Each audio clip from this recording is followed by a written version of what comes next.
Hello, Foreign Foods class, and welcome to your Workday Wednesday, okay?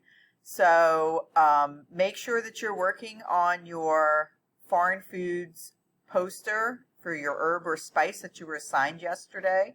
If you have any questions, feel free to contact me through email, Schoology message, remind, or even if you're here in class, make sure you ask. Okay, I just wanted to show you a couple of example posters. You're making yours digitally on a Google Drawing, but I've had in the past students that have done them on poster board, which hang in my room.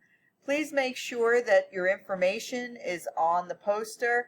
Make sure that you're telling me if it's an herb or a spice, okay, so that everybody is clear on what it is. All right, here's another example. Okay, so make sure that it's colorful.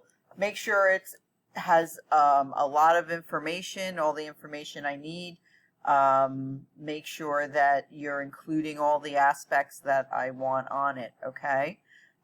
So you have, again, today, and you have Friday to work on this. It will be due Monday as far as Monday midnight, I do believe, because we are going to start using them on Tuesday in class. Okay, so have a great day, and I'll see you soon.